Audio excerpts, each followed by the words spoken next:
Just thought I'd give you a little tour of my wall and explain how it came about. I'd gone to the Lake District with my wife and we visited Wordsworth's cottage. And I can't recall if it was in all the rooms or just one of the rooms, but they had newspaper cuttings on the wall in place of wallpaper from the time. And my wife said, "That looks like a good idea." I didn't think it was, to be honest, but she was right. And when we got home, we dug out some old newspapers that I had. I always keep them if it's a story I liked or a person I admire. This is just where I write. As you can see, it's a bit of a mess. Well, we're social animals, aren't we? We need each other. We like our time off and alone, away from each other. But we're social animals, and people are missing that human contact. And I hope people learn the lesson from this. Maybe things will change when we come out of this, because there's been so many acts of kindness. This is an actor, the first actor that really had an impact on me, James Cagney. I saw a movie of his when I was around 13 or 14 called The Roaring Twenties, and this had a big impact. I mean, he just had such presence on the screen. You couldn't look at anybody else when he was on. I wish there was something that brought creative people together and then fed that next generation of hopes and dreams. Because when I was a kid, right, I ended up at Skem College because I left school with no qualifications. The only thing I liked was drama. I was in a play at Skem College, and a teacher there said to me, "Have you ever thought about drama school?" I said, "What's drama school?" I didn't even know what it was. And so he filled out the forms for me, and I was fortunate to go. For me, you can categorise acting as before Brando and after Brando. But I liked them as a person from what I knew of him as a person. Obviously, I didn't know him, but he stood up for civil rights. He marched with Martin Luther King. He was an advocate for the Native American Indians, and he actually bought land that was taken off them by the American government and returned it to them.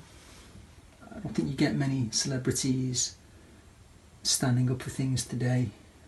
I think they're probably too afraid of damaging their particular brand.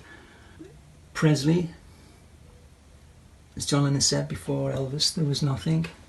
There's no good worrying about stuff you've got no control over in your life. The only thing you've got control over is how you react and how you treat other people.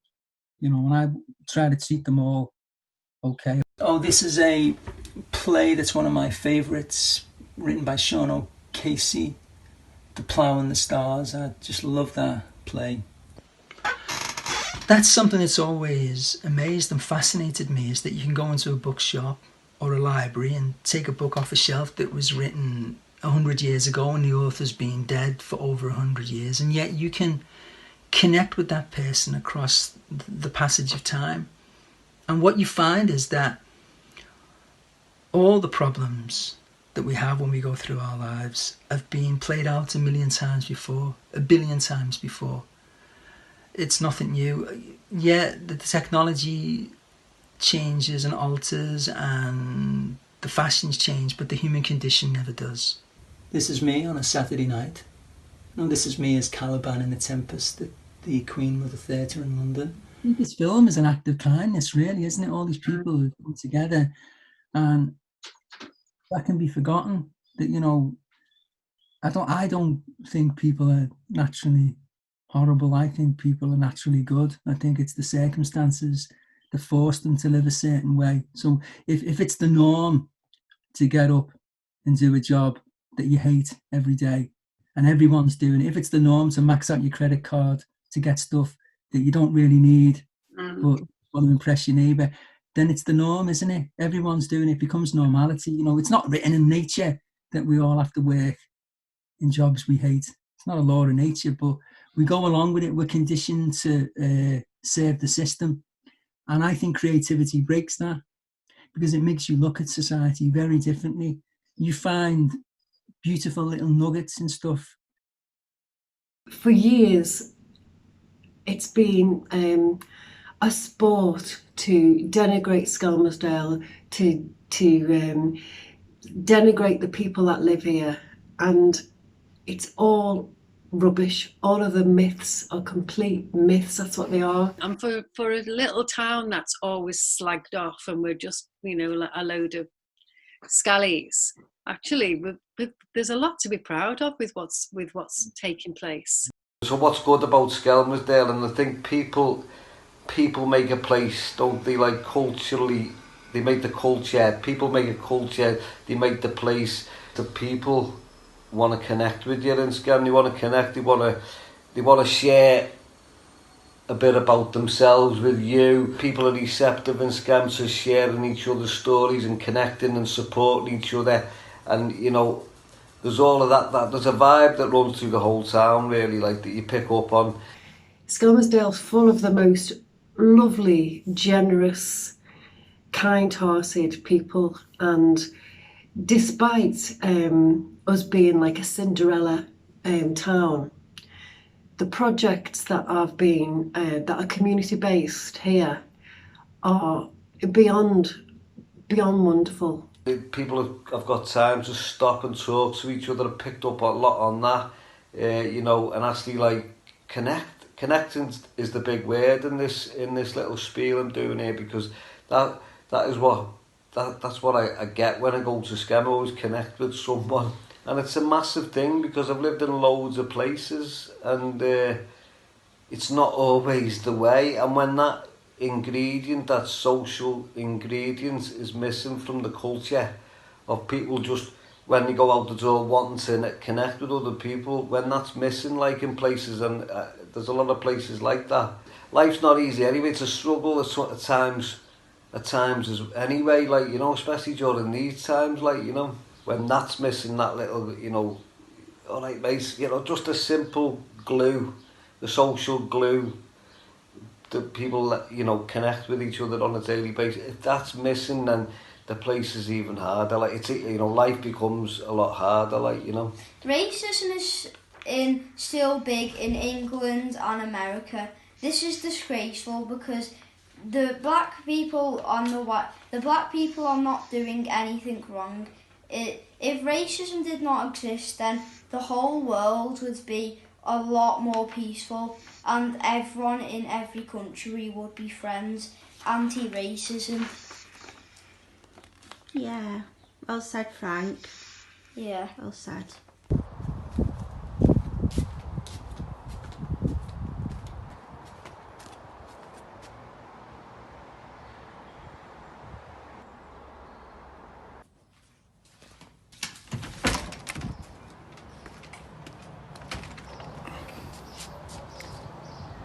I don't know, this is difficult for me at the moment. It's difficult for me at the moment because people, I'm finding it very hard. Simply because I suppose a lot of people are saying to me, does racism still exist? Are you still a victim of it? Does it still affect you? Does it still affect you? And it does. And it does all the time in lots of ways that you won't see. And I have to deal with on a day-to-day basis. And that's something that is serious and something that is happening in Britain, and it is here all the time, bubbling under the surface, and there is a bias, and I am upset, mostly because I suppose there is a bias of people seeing it as in to say that they don't see it happening. I'm frustrated and I'm struggling over my words, simply because I'm getting to a point that I'm going to show you in a minute, and I feel like it's upsetting me, and it's winding me up, and it riles me up, because I feel like I'm just on a walk now. Literally just walked 5 minutes from my house. 5 minutes from my house, and as I'm outside walking, minding my own business, obviously just come to get a bit of fresh air. I walk across, and I've come across some graffiti that's only recently been put here because I walked past here yesterday, so it was done yesterday. Some graffiti on the floor where that's a Nazi sign, and then that says the M word. So it's frustrating for me to be able to walk around this town that I've been a part of my whole life. Do you know what I mean? I've lived here my whole life, and yet I'm still coming around and I'm seeing this on the floor. Like, what's going on? What's going on? And then people on my newsfeed on Facebook are saying people shouldn't be protesting. People shouldn't be protesting. Like, the fact that I am dealing with this all the time, like, is upsetting to me. But this is just a symbol of the pain that is getting caused. Like, kids are going to walk past here and see that sign. Like, children are going to see that sign. They're going to be affected by it in some way.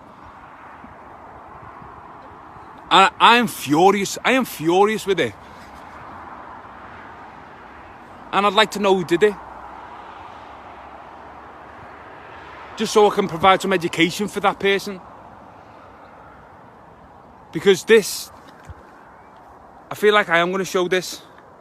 In the 80s, when Dan and Lucia were really young, I had to streamline my life in order to protect them and protect me. And then for a while, sort of like bubbled along in blissful ignorance, maybe to a certain extent. And then again, we're faced with these moments where we have to make these decisions about where we are positioned. And I just wanted to say that, you know, it's like, as much as it's painful, I think it's really good as well that we decide where we're sat and we gather strength from that. And I'm actually like feel reassured and supported and heartened really by what people are saying. Racism is diabolical. We've all known, well, people that I know, people that I trust, people that I communicate generally with, know that racism is disgusting. We've all known that for a long time, and how we deal with it has been educating our children, educating each other, correcting people in our company that use language or actions that we think are not applicable, that are disgusting, and we point it out where we come across it. And see that's only been done today, or like it's either done last night, and it's a narrow-mindedness that's affecting a lot of people, and there is obviously a lot of negativity bubbling up under the surface, and people are saying to me, or saying on Facebook, that people shouldn't be protesting because of this peak in the coronavirus. But I didn't hear, like, there wasn't many people saying that when VE Day, when it was VE Day and everyone's going out and there was marches and people were dancing. Nobody was saying anything then. But now it's a racist issue. Now it's a racist issue. What I'm dealing with. And what lots of people are dealing with is, now it's an issue. Now the government don't want to look at it. Now we can't do this. Now we're going to get a spike. Like, it's to pacify, and it's difficult. I wasn't even going to talk on this because I was going to leave it. I was going to leave it a bit, and I'm going to save some of my words. But like, it's disgusting. It's disgusting. Like, I'd love to know who did it. Hating someone, being mean to someone, murdering someone because of the colour of the skin is absolutely diabolical. Disgusting. A human to a human, just for differences. It's disgusting. I'm on the Checker Lane Bridge now, that's where it is, just on near Checker Lane Field. So, don't know if anyone's got any paint stripper. Like, there's a reason that people are upset. Like, people need, we need more people doing more research so we can educate this town and educate towns all around. We need to learn. Like, I'm raging at this. I am very, very upset. Like, people have challenged me recently and said, yeah, but I don't think this. Yeah, but look at the damages. Look at what people are doing. Like, a lot of people are doing some bad things all the time, like horrible things like this. I don't even know what my words are. I'm just gathering my thoughts. So, I've got signs in my window that says Black Lives Matter. I don't know if that's rubbed a few people up, but that's a sign saying Black Lives Matter. It's not saying white lives don't. It's not saying anyone else's life doesn't. But that's just a sign of just the unrest that people are feeling, and like this sign, that sign, like kids will see that. Kids will see that. I don't know if anybody has got any paint stripper that can come here now and get rid of it. Like, I don't want anybody to walk past it without me being here and try and cover it up. But there is an imbalance, and we do need to educate everyone. We do need to educate everyone. I can teach, like, I can tell you what books to read. I can tell you what you need to look at. Like, get an audio book, look at them, and educate the people around you. Like, because racism is not right, inequality is not right, but abuse is definitely not right. Oh, I'm so upset. My battery's probably going to go in a minute. But yeah, I feel like there needs to be something that we can do to educate, and I feel like I've sat back now, and I need to do more. I need to raise more awareness and just be more of a figure on it, because like, it's not okay. We need to run sessions.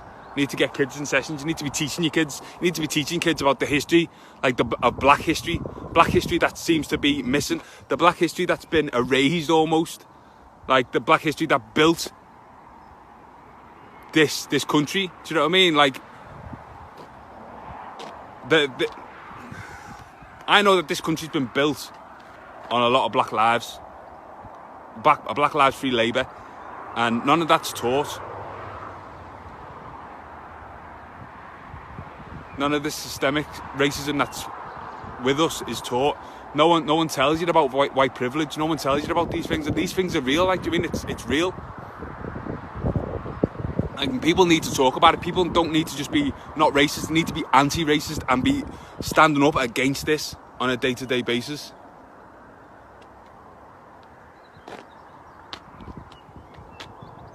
Some people have stopped over there. Don't know why they've stopped. Maybe they might feel a bit awkward about walking past me.